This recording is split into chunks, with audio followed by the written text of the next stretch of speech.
ఈరోజు అంబటి రాంబాబు గారి ఇంటి మీద జరిగినటువంటి దాడి ఆంధ్ర రాష్ట్ర పరువును, అలానే ఆంధ్ర రాష్ట్ర ప్రతిష్టను, లా అండ్ ఆర్డర్‌ను దేశవ్యాప్తంగా కూడా దెబ్బతీసేలాగా ఈరోజు జరిగినటువంటి పరిస్థితిని మనం చూస్తా ఉన్నాం. సాక్షాత్తు ఆంధ్ర రాష్ట్ర రాజధానిలో డీజీపీ కార్యాలయానికి అతి సమీపంలో ఉన్నటువంటి అంబటి రాంబాబు గారి ఇంటి మీద జరిగినటువంటి దాడి. అంబటి రాంబాబు గారు మాజీ మంత్రివర్యులు. మరి మాజీ మంత్రిగా పనిచేసినటువంటి ఒక వ్యక్తికే రక్షణ లేనప్పుడు, ఈ రాష్ట్రంలో సామాన్యుల పరిస్థితి ఏ విధంగా ఉందన్నది అర్థం చేసుకోవాలా. కొన్ని నెలల క్రితం నెల్లూరు నగరంలో నల్లబెడ్డి ప్రసన్నకుమారెడ్డి గారి ఇంటి మీద జరిగినటువంటి దాడి చూసినాం. ఆ రోజు ఒక రాష్ట్రమే కాదు, యావత్ భారతదేశం కూడా నిర్ఘాంతపోయింది.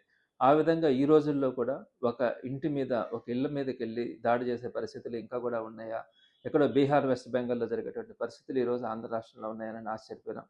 మరి ఈరోజు రాజధాని ప్రాంతంలోనే డీజీపీ ఆఫీస్‌కి దగ్గరగా ఉన్నటువంటి అంబటి రాంబాబు గారి ఇంటి మీద జరిగినటువంటి దాడి, దాన్ని చూస్తూ ప్రేక్షక పాత్ర వహించినటువంటి పోలీసులు ప్రవర్తించినటువంటి తీరు ఎవ్వరు కూడా ఈరోజు ఆశ్చర్యపోతా ఉన్నారు. ఎందుకిలా ఆంధ్ర రాష్ట్రం తగలబడిపోతా ఉంది?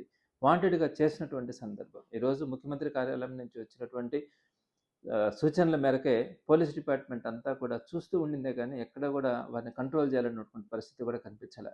తప్పకుండా కూడా వీరు అనుకుంటా ఉన్నారు, ఈ విధంగా దాడులు చేస్తే వీరు మాట్లాడకుండా ఆగిపోతారని. ఈరోజు తిరుమల లడ్డూ విషయం మీద భారతదేశ వ్యాప్తంగా గూడా తెలుగుదేశం పార్టీ ఎంత అప్రదిష్ట పాలైందో అందరూ కూడా గమనిస్తానే ఉన్నారు. మరి ఈ క్రమంలో దీన్ని డైవర్ట్ చేయడానికి ఈ విధంగా అంబటి రాంబాబు గారు లాంటి ఒక సీనియర్ లీడర్ మీద దాడులు చేస్తే ఈ టాపిక్ డైవర్ట్ అవుతదని, ఈ విధంగా మాట్లాడడానికి ఇంకొకరు ముందుకు రాకుండా పోతారన్న ఆలోచనతో ఈరోజు రాష్ట్ర ప్రభుత్వమే ముందుండి ఈ కార్యక్రమాన్ని కూడా చేయడం కూడా జరిగింది.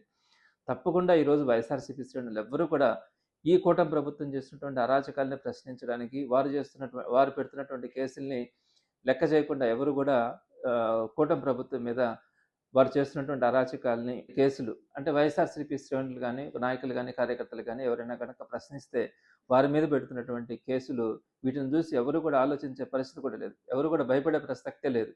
ఈరోజు రాంబాబు గారు గాని, మిగతా వాళ్ళు గాని అందరూ కూడా ఏదైతే ప్రజల పక్షా నుండి పోరాడడంలో గాని, అధికార పార్టీ చేస్తున్నటువంటి అరాచకాలను ప్రశ్నించడంలో గాని తప్పకుండా కూడా ముందుకెళ్ళడం జరుగుతది.